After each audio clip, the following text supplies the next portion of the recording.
Salamun alaikum. May peace be upon you wherever you are, brothers and sisters from all over the world. Today I have a special document to cover. It's called the Sun and Moon Letters in the Arabic language.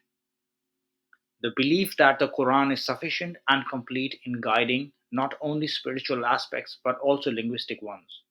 From this perspective, one could argue that since the Quran is considered the final and perfect revelation, the language used within it, including the way Arabic functions, is inherently part of the divine message. The Sun and Moon Letters, Al-Haruf al-Shamsiyya wal-Qamariyya, phenomena can be viewed as a natural part of the Arabic language that Allah chose to communicate His final message. Since the Quran is in Arabic, this distinction between Sun and Moon letters is implicitly endorsed by God because it's a feature of the language that ensures clarity and fluency when reading it or reciting it. Okay, now logic-based interpretation. Quran in clear Arabic. The Quran frequently refers to itself as a clear book, revealed in a clear Arabic tongue. Lisan Arabi Mubin. For example, indeed, we have sent it down as an Arabic Quran that you might understand. Chapter 12, verse 2. A revelation from the Lord of the worlds, which the trustworthy Spirit has brought down to your heart, that you may be of the warners, in a clear Arabic tongue. Chapter 26, verse 192 to 195. So, brothers and sisters, you can see logically, Allah subhanahu wa ta'ala has also given us an understanding about the Quran and its language. Obviously, the Quran is in a language. A message is being conveyed in a language. And if God, the creator of everyone and languages, He chooses a language to reveal His message in, that after that message, that the way God has communicated with the creation, I'm sure that is how the standard of communication would be set too, because God is authorizing it in the way He finds it best. This clarity in the Arabic language would include its phonetic structure, which encompasses the sun and moon letter rules. By using these letters and their distinctive pronunciations, the Quran employs the full spectrum of the Arabic language to ensure both beauty and precision in its recitation.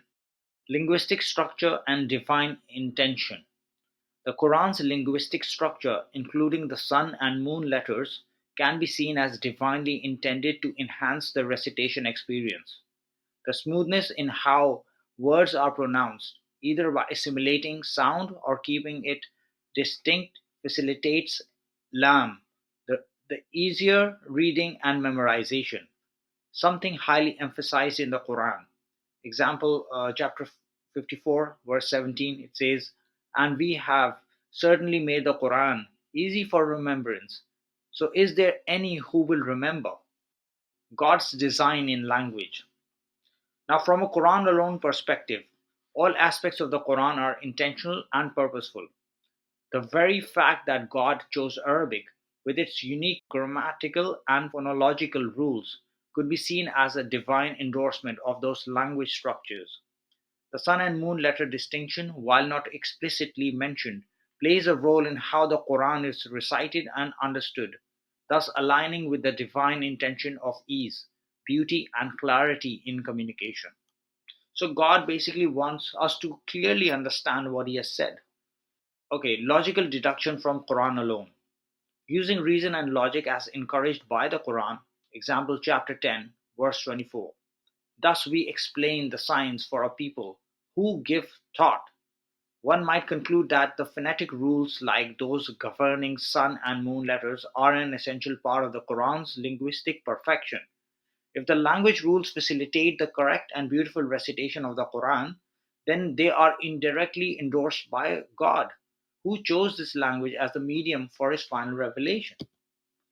So, in summary, while the Quran does not explicitly mention sun and moon letters, by reflecting on the logic of why God chose Arabic as the language of the Quran and the Quran's repeated emphasis on clarity and precision, one could responsibly argue that these phonetic rules are part of the divine design for how the Quran should be recited and understood.